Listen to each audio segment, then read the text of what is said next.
Il faut rappeler aussi qu'un syndrome myéloprolifératif est un cancer du sang.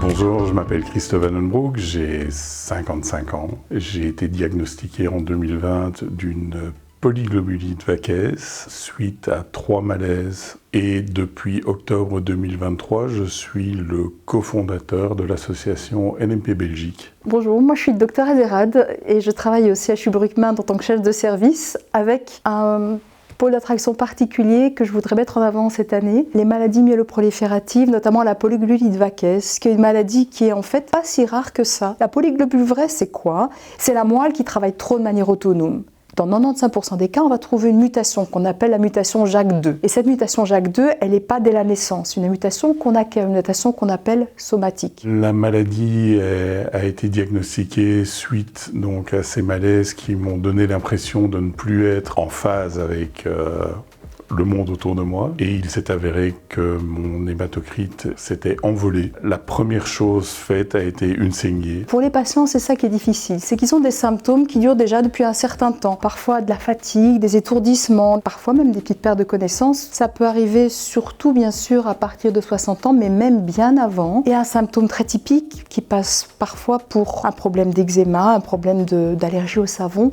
des démangeaisons énormes, un prurite qu'on appelle aquagénie, parce qu'il se renforce surtout lorsque les patients vont devoir prendre un bain ou une douche ou être en contact avec de l'eau. Et ça, c'est des symptômes qui doivent faire tiquer et le patient et son médecin généraliste. Il y a une dizaine de symptômes qui reviennent régulièrement et qui ne sont jamais pris séparément annonciateurs de ce genre de nouvelles. Pour poser le diagnostic de manière plus précise, le plus souvent, il faut faire une ponction biopsie osseuse. On va regarder là-dedans s'il y a trop de globules rouges présents et de précurseurs de globules rouges présents surtout. Et puis on va regarder si la moelle ne devient pas fibreuse. Et ça, c'est très important pour le pronostic de la maladie. Parce que cette polyglobulie vraie, son risque majeur, c'est les thromboses. Si on trouve des critères de myélofibrose, la moelle va devenir de plus en plus fibreuse. Comme quand vous faites un ossobuco, quand l'os devient trop dur, il y a de moins en moins de moelle et du coup la moelle va s'épuiser. En termes de traitement, on maintient pendant presque un an les saignées, donc c'est 400 ml. Alors les saignées, vous verrez que c'est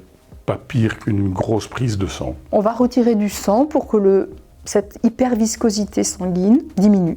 Et donc, ça va se faire de manière régulière en fonction du taux d'hématocrite du patient qu'on va vouloir amener en dessous de 45%. Parfois, on va faire une compensation. On va rajouter un petit peu de liquide physiologique pour qu'il y ait une meilleure tolérance pour le patient. À partir de 60 ans, ou s'il y a des risques de thrombose, ce qu'on va ajouter, c'est certains médicaments. Le mieux toléré et le mieux connu, c'est l'hydroxyurée, qui est un médicament qu'on donne avec des doses adaptées à chaque patient, de façon à ce que cet hématocrite diminue en dessous de 45%. Et parfois, on pourra arrêter les saignées. Ça, c'est les gros traitements. Et la médecine n'arrête pas d'évoluer, notamment en hématologie. Donc, c'est les maladies qui ne sont pas si rares que ça. Les patients doivent pouvoir parler de leurs symptômes à leur médecin généraliste, dont la place est primordiale. Nous vivons tous très bien avec nos maladies. Jamais la maladie ne nous empêche de réellement vivre. Et c'est ce qui est important, nous devons vivre. Si vous avez des symptômes qui sont plus importants, qui vous embêtent plus au quotidien, en parler vous permettra certainement de vous sentir, sinon mieux, à tout le moins plus apte à affronter ce que la nature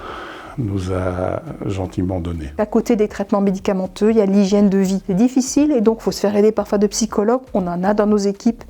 Avoir un diagnostic de maladie du cancer du sang, même si pour nous, en tant que médecins, c'est pas du tout le plus grave. Le pronostic vital, le plus souvent, il n'est pas engagé à court terme. C'est pas facile à vivre. Donc, les psychologues sont importants. Une diététicienne, une esthéticienne, c'est important. Autour du médecin, autour de l'infirmière de coordination. Pensez au cancer du sang. Il y en a plein des patients autour de vous.